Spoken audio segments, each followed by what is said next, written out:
आपके अपने YouTube channel smart study classes पर। तो स्टूडेंट आप सभी को पता है कि ऑर्गेनिक केमिस्ट्री हमारा कार्बोक्सिलिक अम्ल वाला चैप्टर चल रहा है। फॉर्मिक एसिड में आपको पूरा कंप्लीट करा चुका हूं, प्रयोगशाला में कैसे बनाते हैं उसके भौतिक गुण, रासायनिक गुण सब कुछ कंप्लीट हो चुका है। आज हम स्टूडेंट एसिटिक एसिड पढ़ने वाले हैं, तो आज की वीडियो को पूरा देखना, बिल्कुल भी स्किप मत करना। तो स्टूडेंट सबसे पहले थोड़ा सा हम इसका बेसिक जान लेते हैं। देखो एसिटिक अम्ल ये हमें एसीटम अर्थात सिरके से प्राप्त होता है, इसलिए इसे सिरके का अम्ल भी कहते हैं। ठीक है, एसीटम, एसीटम से इसकी उत्पत्ति हुई, एसिटिक एसीटम। तो एसिटिक अम्ल कहां से बना? सिरके से। ठीक है ना, याद रखना। तो इसे हम सिरके का अम्ल भी कहते हैं। अगर हम इसके अणुसूत्र की बात करें, किसकी बात करें? अणुसूत्र की। तो स्टूडेंट देखो इसका जो अणुसूत्र है वो होता है आपका CH3COOH। इसमें जो क्रियात्मक समूह है वो क्या है? कार्बोक्सिलिक समूह। ठीक है ना, COH क्या होता है? कार्बोक्सिलिक समूह। और अगर आप अणुभार निकालोगे इसका तो आप आसानी से अणुभार निकाल सकते हो, क्योंकि कार्बन का परमाणु भार आप सभी को पता है 12 होता है, हाइड्रोजन का 1 होता है, लेकिन 3 गुणा 1 करोगे प्लस 12 करोगे प्लस 16 प्लस 16 प्लस 1, सभी को ऐड करना आप सभी जानते ही हो। तो 12 और 3 15 हो गया, प्लस 16 16 32 और 1 33 और 12 45 हो गया, और दोनों को ऐड करोगे तो कितना आ गया? 60। ठीक है, तो अणुसूत्र क्या होता है इसका? CH3COH। अणुभार कितना होता है? 60। फिर बात करते हैं स्टूडेंट इसके संरचना सूत्र की, किसका जो स्ट्रक्चरल फॉर्मूला वो किस प्रकार से होता है। तो स्टूडेंट ये होता है कुछ इस प्रकार से, CH3 single bond C double bond O single bond O और सिंगल बॉन्ड H। ये है कार्बोक्सिलिक समूह। ठीक है, ये क्या है? इसमें कार्बोक्सिलिक समूह है। अगर हम इसके IUPAC नाम की बात करें कि इसका IUPAC में नाम क्या होता है, तो स्टूडेंट इसका जो IUPAC नाम है वो होता है एथेनोइक अम्ल। क्या होता है? एथेनोइक अम्ल। तो स्टूडेंट ये थोड़ा सा बेसिक हो गया एसिटिक अम्ल के बारे में। इसकी उत्पत्ति क्या हुई है? अगर आपसे कोई पूछे तो एसिटम से एसिटिक एसिड बना है। एसिटिक एसिड कहाँ से बना है? एसिटम से। एसिटम का मतलब क्या होता है स्टूडेंट? सिरका। तो ऐसा अम्ल जो हमें सिरके से प्राप्त होता है उसको हम एसिटिक अम्ल कहते हैं। याद रखना इस चीज़ को। अब देखो स्टूडेंट इसको बड़े स्तर पर बनाया जाता है, इसे इसका जो औद्योगिक उत्पादन किया जाता है, क्योंकि इसे प्रयोगशाला में नहीं बनाते, औद्योगिक उत्पादन कराते हैं, क्योंकि इसकी जरूरत हमें इंडस्ट्रियल मेथड पर कुछ ज़्यादा होती है। तो यहाँ पर मैं आपको लिखाने वाला हूँ एसिटिक अम्ल बनाने की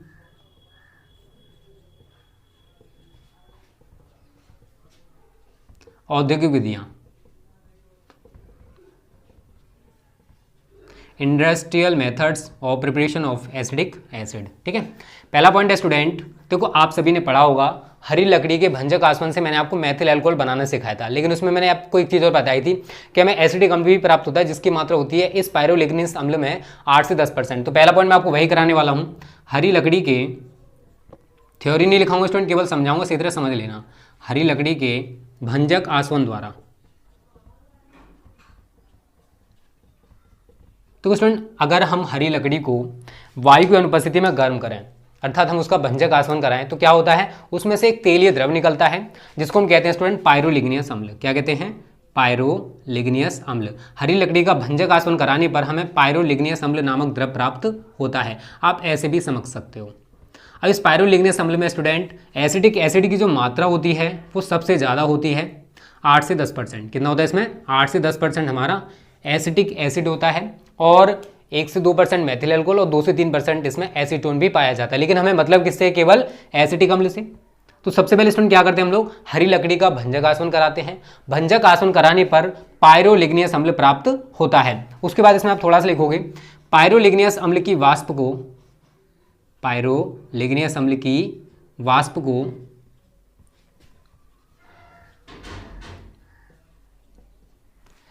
चूने के घोल में कह सकते हो या भुजे हुए चूने में प्रवाहित करते हैं। लिख लो भुजे हुए चूने में,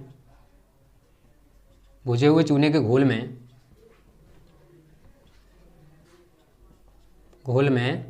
प्रवाहित करते हैं। ठीक है, समझना।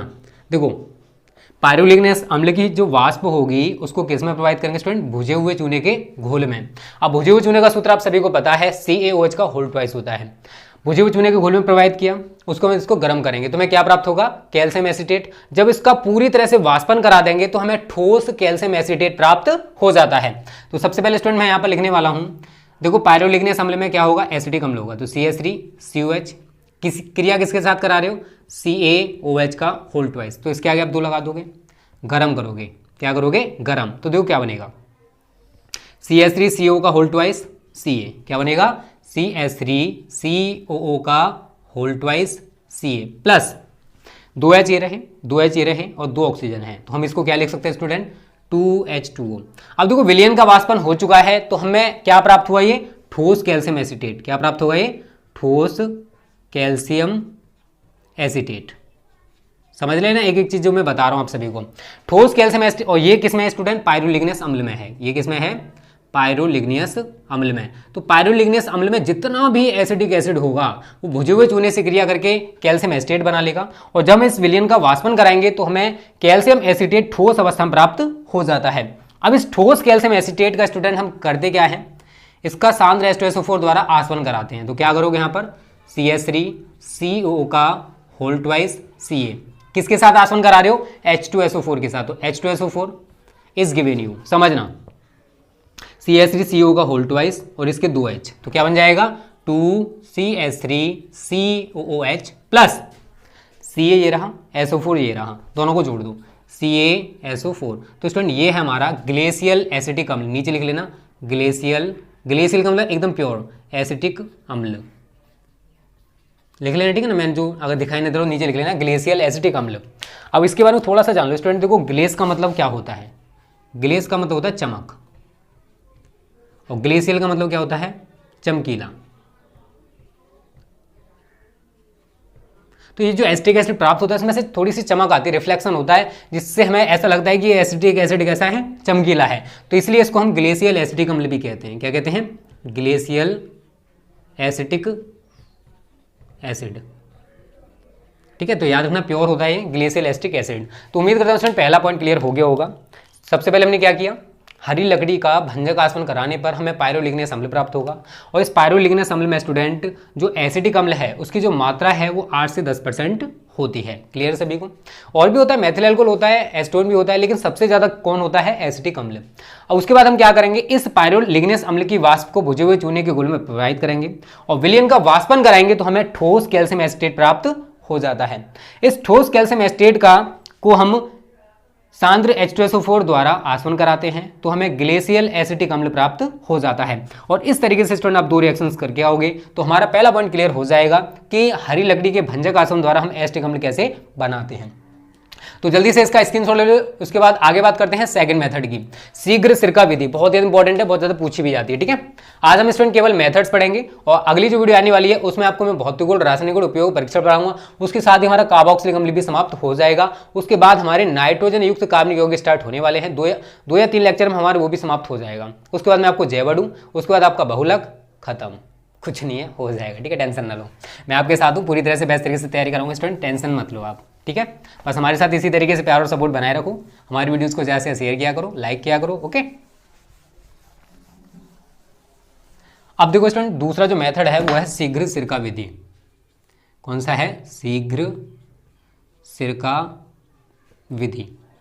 तो स्टूडेंट देखो इसमें क्या है, जब हम तनु एथिल अल्कोहल का ऑक्सीकरण कराते हैं माइकोडर्मा एसिटी एंजाइम की उपस्थिति में, जो कि हमें पुराने सिरके से प्राप्त होता है, तो C2H5OH plus O2 is given you. यहाँ पर लिख दोगे आप माइकोडर्मा एसिटी, एक एंजाइम है, क्या ये एंजाइम माइकोडर्मा एसिटी, और ये कहाँ से मिलता है हमें, पुराने सिरके से, पुराने सिरके से प्राप्त, ठीक है। जब एथिल अल्कोहल का, तनु एथिल अल्कोहल का हम ऑक्सीकरण कराते हैं माइकोडर्मा एसिटी एंजाइम, या फिर कह सकते हो वायु से क्रिया कराते हैं, जैसे चाहो वैसे कह सकते हो आप। तो यहाँ पर स्टूडेंट हमें प्राप्त होता है CH3COH प्लस H2O। तो यहाँ या तो आप इसको कह सकते हो सिरका, या फिर आप कह सकते हो इसको एसिटिक अम्ल, क्योंकि इसमें पानी की मात्रा, जल की मात्रा ज़्यादा होती है, इसलिए इसको सिरका या फिर एसिटिक एसिड कह सकते हैं, या तनु एसिटिक अम्ल कह दो। क्या कहो इसको, तनु एसिटिक अम्ल। तो इस तरीके से स्टूडेंट हमें तनु एसिटिक अम्ल प्राप्त हो जाएगा, ठीक है। जब हम तनु एथिल अल्कोहल को वायु के ऑक्सीजन के साथ माइकोडर्मा एसिटी, जो कि हमें पुराने सिरके से प्राप्त होता है, की उपस्थिति में क्रिया कराते हैं तो हमें तनु एसिटिक अम्ल या फिर सिरका प्राप्त हो जाता है। अब इसे समझने के लिए स्टूडेंट हम एक छोटा सा डायग्राम बनाते हैं जिसको हम कहते हैं लकड़ी का पीपा, ठीक है ना। ये डायग्राम बना लेना, एक लकड़ी का पीपा लेंगे, इसमें इस तरीके से होता है कुछ, ठीक है। थोड़ा सा बनाने, रोटेट करा के इसको एकदम ग्लास के टाइप का बनाना आपको। ये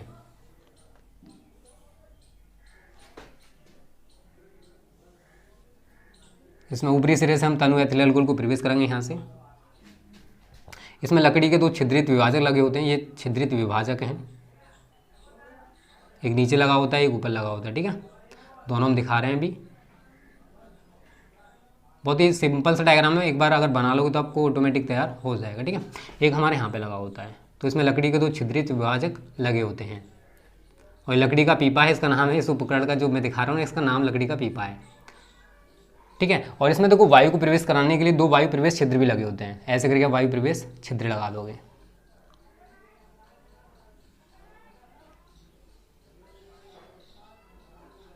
ये हमारे हो गए वायु प्रवेश छिद्र। अब दोनों जो छिद्रित विभाजक स्टूडेंट हमें दिखाई दे रहा है, इनके बीच हम लकड़ी की छीलन को ठूस ठूस के भर देते हैं। और ये पुराने सिरके से भीगी हुई लकड़ी की छीलन है, पुराना सिरका इसमें मिला होता है और ये लकड़ी की छीलन होती है, ठीक है ना। तो इसको ठूस ठूस के भर देंगे दोनों छिद्रित विभाजकों के मध्य, ठीक है।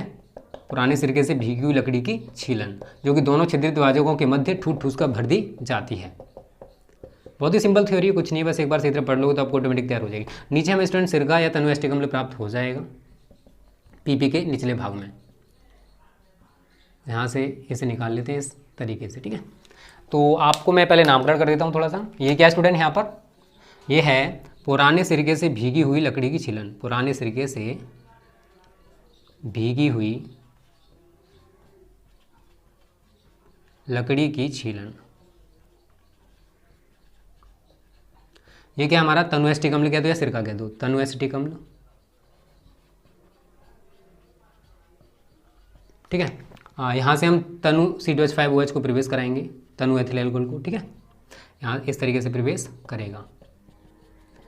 ये हमारा लकड़ी का प्रथम छिद्रित विभाजक है, लकड़ी का प्रथम छिद्रित विभाजक, लिख लो नाम, लकड़ी का प्रथम छिद्रित विभाजक। ये स्टूडेंट हमारा लकड़ी का द्वितीय छिद्रित विभाजक, लकड़ी का द्वितीय छिद्रित विभाजक। नाम अगर लिखने में मतलब समझना है तो लिख लेना जो मैं बोल रहा हूँ, ठीक है। और ये जो उपकरण स्टूडेंट आपको दिखाई दे रहा है इसको कहते हैं लकड़ी का पीपा। क्या कहते हैं इसको, लकड़ी का पीपा, ठीक है। इस तरीके से स्टूडेंट आप डायग्राम बना लोगे। और ये जो आपको दिखाई दे रहे हैं 2, ये वायु प्रवेश छिद्र हैं। ये क्या है, वायु प्रवेश छिद्र, इनसे वायु को अंदर प्रवेश कराएंगे। इस तरीके से स्टूडेंट आप डायग्राम बना लेना पहले, ठीक है। अब देखो इसमें सबसे पहले आपको थ्योरी का लिखना है। यहाँ पर बनाने की विधि कैसे लिखोगे, मेथड क्या है, तो इसमें एक लकड़ी का पीपा लेते हैं। इस पीपे में 2 लकड़ी के छिद्रित विभाजक लगे होते हैं। इन दोनों छिद्रित विभाजकों के मध्य पुराने सिरके से भीगी हुई लकड़ी की छीलन को ठूस ठूस के भर देते हैं और पीपे में वायु को प्रवेश कराने के लिए 2 वायु प्रवेश छिद्र लगे होते हैं। पीपे के ऊपरी भाग से तनु एथिल एल्कोहल को प्रवेश कराते हैं। यह तनु एथिल एल्कोहल प्रथम छिद्रित विभाजक को पार करके इस बीच वाले भाग में आ जाता है, जहां यह माइकोडर्मा एसिटी एंजाइम की उपस्थिति में वायु की ऑक्सीजन से क्रिया करके तनु एसिटिक अम्ल या फिर सिरका बना लेता है। और यह तनु एसिटिक अम्ल द्वितीय छिद्रित विभाजक को पार करके पीपे के तली में आ जाता है और इस जो हमें यहाँ तनु एसिटिक अम्ल मिलेगा उसको हम दोबारा से इस पीपे के ऊपरी भाग में ले जाते हैं। इस क्रिया को स्टूडेंट हम लगातार 1 सप्ताह तक करते रहते हैं और 1 सप्ताह पश्चात हमें तनु एसिटिक अम्ल या फिर सिरका प्राप्त हो जाता है। अब तो स्टूडेंट इस क्रिया को पूरा होने में केवल 1 सप्ताह का समय लगता है, केवल 1 सप्ताह का, जो कि बहुत कम टाइम है, 1 सप्ताह का समय लगता है। इसी वजह से इस मेथड को हम शीघ्र सिरका विधि कहते हैं। क्या कहते हैं, शीघ्र सिरका विधि, मतलब इसके द्वारा हम सिरके को जल्दी से बना लेते हैं, ठीक है। ये थोड़ा सा थ्योरी स्टूडेंट, कुछ भी नहीं है, एक बार फिर समझ लो। इसमें लकड़ी का एक पीपा लेते हैं। इस पीपे में लकड़ी के 2 छिद्रित विभाजक लगे होते हैं जिनके मध्य पुराने सिरके से भीगी हुई लकड़ी की छीलन को ठूस ठूस कर भर दिया जाता है। पीपे में वायु को प्रवेश कराने के लिए 2 वायु प्रवेश छिद्र लगे होते हैं। तनु एथिल एल्कोहल को पीपे के ऊपरी भाग से प्रवेश कराते हैं, जहां यह प्रथम विभाजक को पार करके पीपे के मध्य में आ जाता है, जहां यह वायु के ऑक्सीजन से क्रिया करके तनु एसिटिक अम्ल या सिरका बनाता है। तनु एसिटिक अम्ल द्वितीय छिद्रित विभाजक को पार करके तली में आ जाता है और इसे दोबारा से हम पीपे के ऊपरी भाग में ले जाते हैं।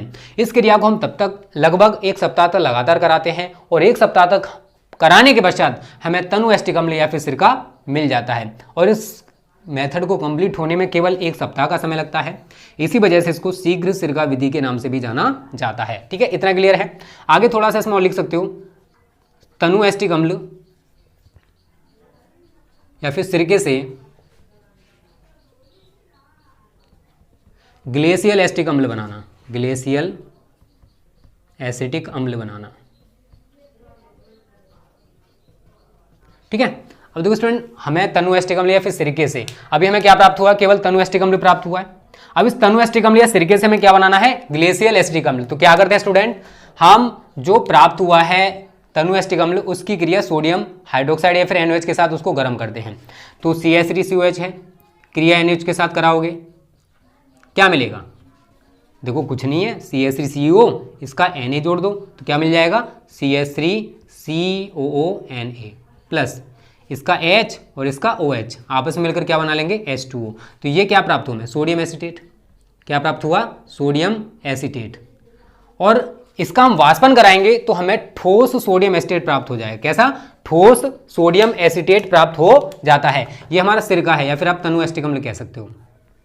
ठोस सोडियम एसीटेट प्राप्त हो चुका है और जब इस ठोस सोडियम एसीटेट को हम सांद्र H2SO4 के साथ आश्रित करते हैं या फिर ठोस सोडियम एसीटेट का आसवन कराया जाता है सांद्र H2SO4 के साथ, तो 2CH3COONA प्लस सांद्र H2SO4, कुछ नहीं है यार, बस इनको इसके साथ जोड़ दो, 2CH3COOH प्लस Na2 और SO4, क्या बन जाएगा, Na2SO4। तो ये स्टूडेंट हमारा ग्लेशियल एसिटिक अम्ल। अगर दिखाई ना दे रहा तो लिख लेना, ठीक है, जो मैं बोल रहा हूँ, ग्लेशियल एसिटिक अम्ल।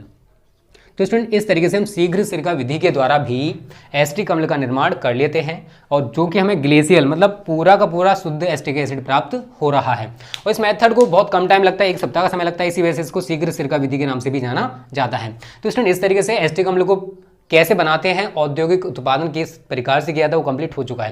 पहले इसका स्क्रीनशॉट ले लो और जैसे मैंने थ्योरी बताई ना वैसे इसको लिख भी लेना। तो स्टूडेंट आज की वीडियो को यहीं पर समाप्त करते हैं। अगर अच्छे लगे तो लाइक और शेयर भी कर देना और अगर आप चाहते हो कि आपको इसी प्रकार से रेगुलर बेसिस पे प्यारी प्यारी वीडियोस मिलती रहें तो उसके लिए स्टूडेंट हमारी वीडियोस को ज़्यादा से शेयर किया करो, जिससे आपकी तरह हमारे साथ बहुत सारे स्टूडेंट्स जुड़ सकें। ओके स्टूडेंट्स, थैंक यू, जय हिंद, जय भारत।